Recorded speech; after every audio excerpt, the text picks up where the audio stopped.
Folks,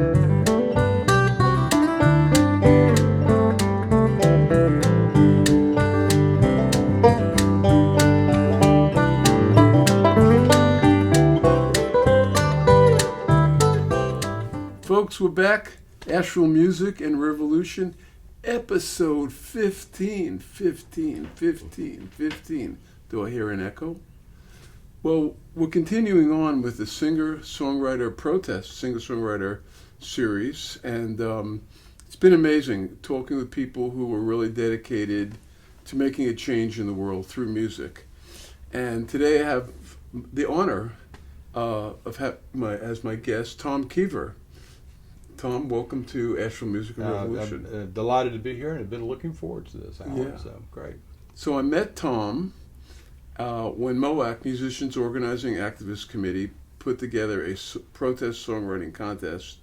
He first was one of the 14, but then he made it beyond that, and you got the second prize. You were second prize winner, right? Yeah. You know, Elizabeth McCorvey showed up, and when I saw Elizabeth there, I knew I was dead in the water because she's so talented. But it was just an honor to hang out with so many wonderful musicians and like-minded folks. So it was a breath of fresh air for sure. Yeah, well, I loved your song, and of course, you know me. I'm a singer-songwriter too, and you know my first gut reaction was, "Damn, why wasn't I born with a voice like that?" So you've been around North Carolina and this area your whole life, right? Yeah. Well, I am a Western North Carolina native. I was born in Haywood County a long time ago. But after high school, I did not want to work in the mill, so I joined the Navy. I also didn't want to get drafted at that time. It's the late 70s. The draft was just winding down. So I did the Navy, saw the world, and the travel bug bit me pretty hard. Yeah. So I've lived and worked in 7 different countries as a school teacher, school administrator. So I've had the privilege, due to a good education, to be able to follow my dream that way. So I'm a lucky man. Did you see combat when you were in the Navy? No. I floated around the Mediterranean a lot because a lot of things were going on with the Suez Canal in 72, 73. So we were on standby all the time, and my heart goes out to these young men right now that are basically floating around over there, not knowing what in the hell's going on, and no one's telling them. At least we had communications in those days, and way before the internet. So, I won't go down that rabbit hole, but we may we may go down that rabbit hole. So now you're basically kind of retired, but you're doing music, right? Well, early in my Navy career, I was surrounded by some wonderful guitar players and musicians. So their influence. You meet Elvis? Did not meet Elvis. Was he in the same time as you, or no? I'm a little bit past that, thank goodness. I never got to see Bob Hope perform either. Yeah. But just influences through my life, listening to country music, but then the Beatles and rock and roll. I had an interest in lyrics early on, and I couldn't play guitar at all. I didn't pick the guitar up until 73. Yeah. And just kept working out. I'm usually the worst guitar player in the room, but thank goodness there are so many absolutely radical musicians in this area that you can always find somebody to pick up your slack. Yeah. Well, you're playing a guitar I would die for. Yeah, this is 63. You better make it out of here really quickly after the program. So you're doing protest music now. What's that about? Why are you doing that? Well, there's a hell of a lot of material to write about. That's regrettably. Yeah. I consider myself a folk singer, songwriter first. And protest songs are part of that. So, I write other songs as well, about the human condition and, the aches and pains of life, and working more on joyful songs. Yeah. And I just truly love the songwriting process. What's that like for you? How do you put a song together? I guess everybody's different, but everybody's sort of the same. You get the germ of an idea, and for the protest songs, all I have to do is read the paper, and exactly. And then you have to vet out, redundancy and that sort of thing. But I'll get an idea and I'll work on it and try to come up with a melody. I work in spurts, but after I get through the spurt period where it's just throwing ideas out, then I'll sit down and get serious about it. And the craft of songwriting is what intrigues me the most, because I'm not going to be Neil Young walking out, sitting under a tree and writing Ohio in 2 hours. Is that what he did? Yeah. He really? Just walked out, came back, and there it was. Wow. So it's more of a process for me. But in the editing is where you really can clean a song up. As Hemingway said, you got to kill your darlings sometimes. You got to pare it down, because you got 3 minutes to say what you got to say. Springsteen wrote Streets of Minneapolis in about like a day. Right? Yeah, well, he was inspired. I mean, it probably just poured through him. Sometimes I get songs like that where the words just come out. Yeah. And then you go back and you tidy it up. Yeah. Do you play festivals or protests? Or? I played the Black Mountain Blues Festival on the Blues to Bluegrass stage this past year with Louisa Branscombe, Grammy Award-winning singer. She put that together and got some. I'm an old bluegrasser from back in the day. Yeah. But we did folk songs, and the songs were really all over the place for that particular stage. Mm-hmm. I retired after 40 years of education, so this is my second.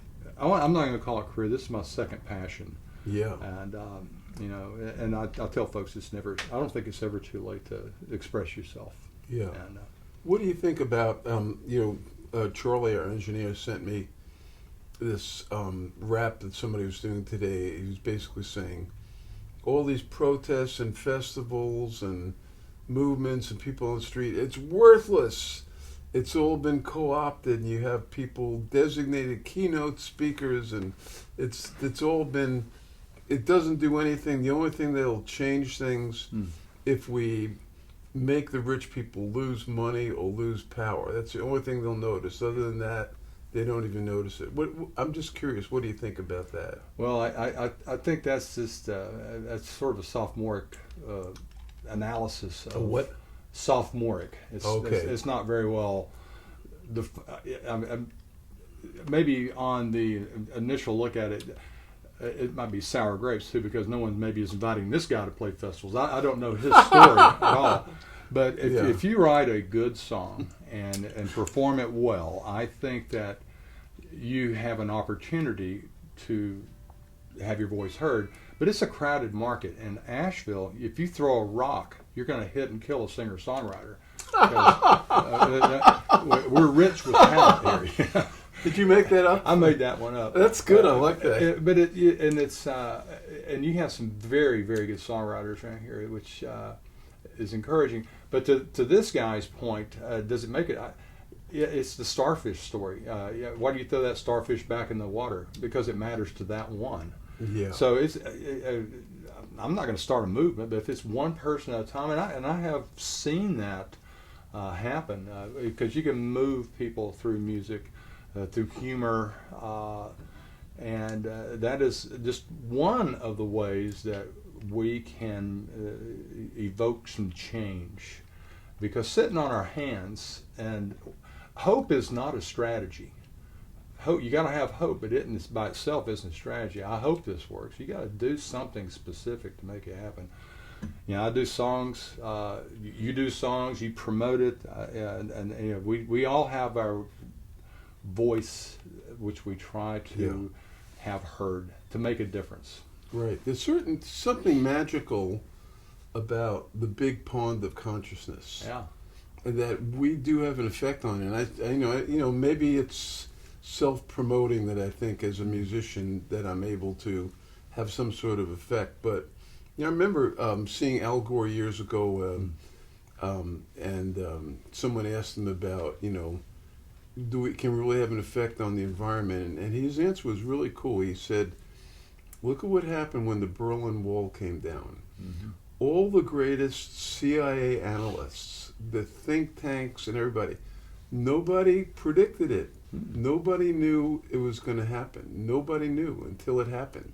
And he said it was like a tectonic plates on the earth rubbing against each other, and this wave of consciousness that in Eastern Europe said, screw this, we don't want totalitarianism anymore, we want to break free of that. I think that same sort of magic is still possible out there through activism and music. Would you agree? Totally agree. I said hope is not a strategy, but you have to have hope, or else we would not be doing this. And it's one person at a time. I live in Black Mountain, and this last primary, I live in the Broad River area, very conservative. The Democrats are outnumbered tremendously, and for the first time in I can't tell you how long, maybe first time ever, the Democrats had more people turn out to vote. Now, granted, it's an off-year midterm, but it was encouraging to see that, because I think people are way more aware than we give them credit for, the general public. But I think the general public sometimes say, well, what can I do? And I don't want to make a big fuss, but what can I do? Yeah. So sometimes just giving them it's okay to disagree message. It doesn't mean you're a bad person if you don't agree with the guy on the right or guy on the left. Yeah.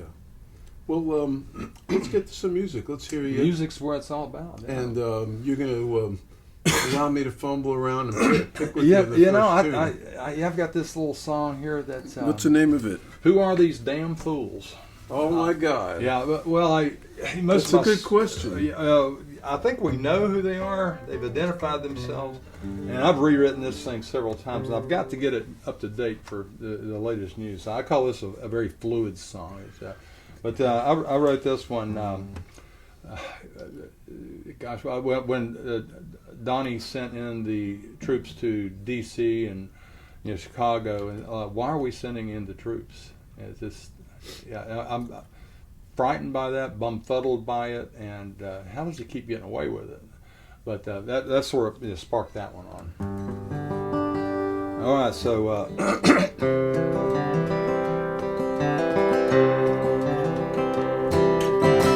Woke up this morning with pain in my head. First I thought it was whiskey, then I realized instead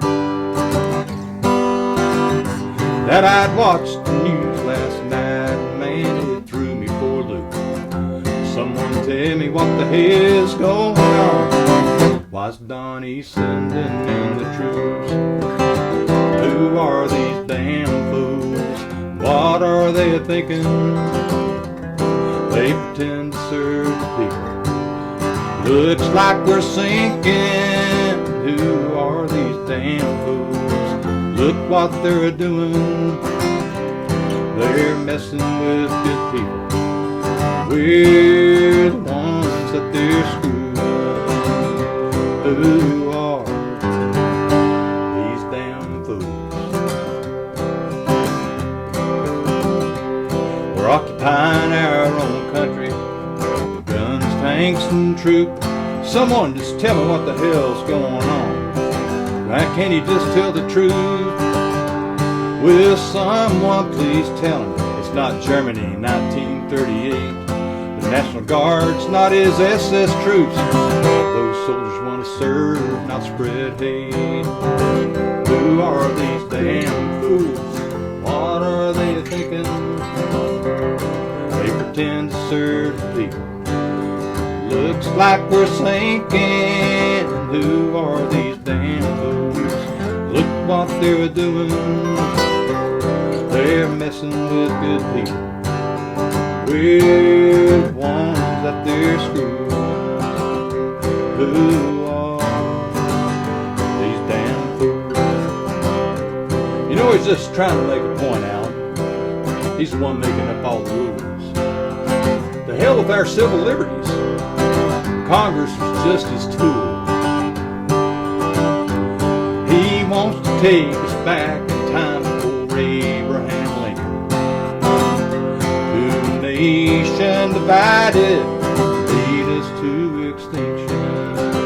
Who are these damn fools? What are they doing? They pretend to serve the people. Looks like we're screwed. Who are these damn fools? What are they doing? Messing with good people. Yeah, we're the ones that's screwing. Who are these damn fools? Nice, Alan. I think we could get some harmony on that one too. Yeah. It begs for it. All right, well, why don't you pick some on your own? I'll just sit here and okay. and listen. Yeah, Oh, by the way, you said you had something for me. Oh, Alan. I keep remembering. I look at you and I I see myself in the mirror. We both have this. I think he may have more hair than I do, but yeah, it's Alan's birthday, folks. Today, the year of our Lord, the 12th of March, and it's also my granddaughter's birthday. Oh, nice. So when I ordered this shirt, I actually accidentally hit 2, so I got an extra one, which has never been worn. So this speaks to Alan, what I think Alan stands for, and it's just basically read a book, read the paper, talk to people, know what's going on. He is woke, and I think he's proud of it. So happy birthday, Alan. Thank you so much. And for all you musicians out there listening to this, if you want to get on my program, bring me a gift. Well, Just kidding. Okay, I'm trying to think of which one. What's the name of this one? I've got so many. What's the one you won the MOAC contest Well, I with? guess I could do that one. I mean, whatever you want to do. Yeah, I think I capo that up. But You got the special Black Mountain. when you Black talk Mountain about capo. songwriting, it's we draw from our experiences, and I've got a few songs that have to do with my parents. They're the background characters, and they grew up during the Great Depression. Had a lot of the values of those folks growing up. You pull yourself up by bootstraps. You work hard, and they kind of instilled that in us kids. And we didn't know we were poor growing up. We were pretty poor, but you don't know it if you're not comparing yourself to somebody else. But my dad served in World War II, and he was in the Pacific Theater. He was on a ship that was kamikazed and sunk, and 2 days later he's back out there on another ship, and he had some wounds, but he never talked about it, ever. Interesting. And I had an uncle like that. I didn't know that he was at Omaha like Beach until his funeral, and they were talking. And his eulogy, they said, and he was in the the third wave at Omaha Beach. Yeah. So those guys, they walked the walk, but my dad was a union man first of all, and from Haywood County. Haywood County, one county over, is now quite red. Used to be a very blue county because of the unions got those workers money and job protections and insurances and things over a period of decades. And I grew up as John Kennedy and of course Franklin Roosevelt was talked about in my house at an early age. But okay, so this one is a conversation I never had with my dad, basically.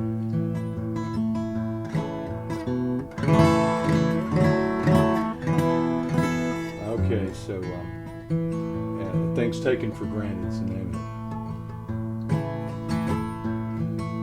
When I was a young lad,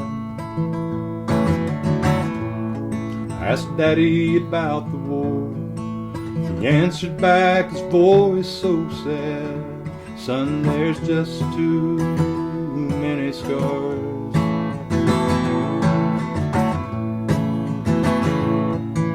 The freedom's worth fighting for, but the cost is mighty high. The blood we shed on distant shores, so many paid the final price. What Daddy was fighting for, we're fighting for again. Fight back then's overseas, now the enemy enemies within. And things taken for granted can be taken away.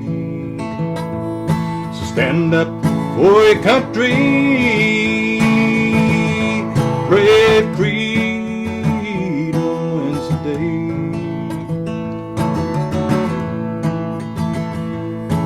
Now Daddy were alive today, I know he'd shed some tears. The hatred that's on display, it's been going down too many years. There's fascist and racist, it looks like they're running free. It seems we've gone back in time, the darker days of our history.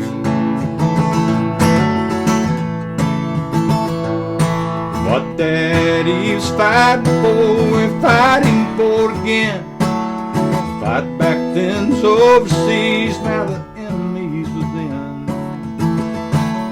And things taken for granted can be taken away. So stand up for your country, pray freedom wins the day. 'Cause that's the American way. Yeah. Yeah. Stand up for your country. Well, yeah, you know, we have somehow, I don't know if we've allowed it, but the other team has co-opted patriotism. I think that we're pissed off about how things are because we are patriots, and yeah, it's a shame the loudest voice in the room gets heard. It may not be the smartest voice, but the loudest and meanest voice right now is being heard. So I think we can translate not that message, but we need to raise our voices a little bit more and just be more outspoken. So, and it's okay to do it in a nice way. Yeah, I don't really name names in songs. Yeah. You got one more tune for us? I do. Let's see. Well, with all the this mess with deportations and whatnot, this is one that I wrote it in the first person, and probably just to evoke the feeling. Oh,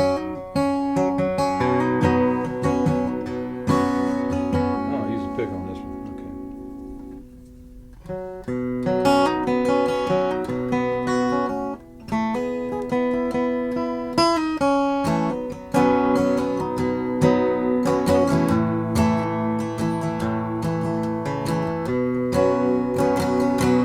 Woke this morning, I held my baby, kissed my wife, I said goodbye. I'm heading to work now, where I'll build houses for the people who don't see me.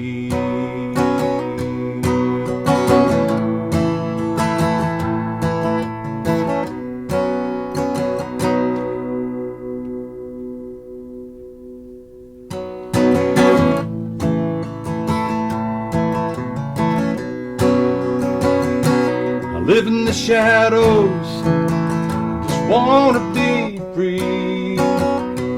I'm a good man, no need to fear me. If no one sees, I'm a dreamer. Yes, I'm a dreamer.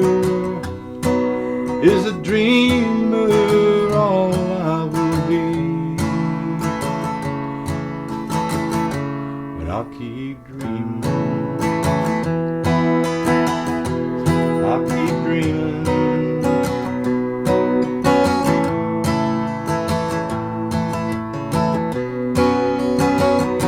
They came this morning, took me away. No goodbyes, no escape. I'm on a plane now, I don't know where. Tears falling down my face.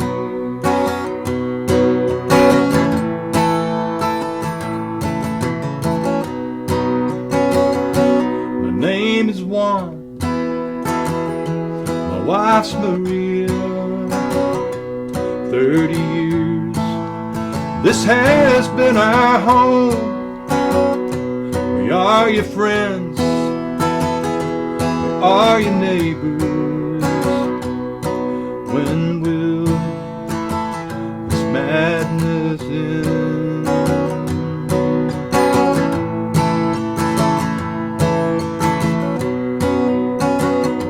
'Cause I'm a dreamer, 'cause I'm a dreamer. Is a dreamer all I will be? No one sees, no one sees. Please see, look at me.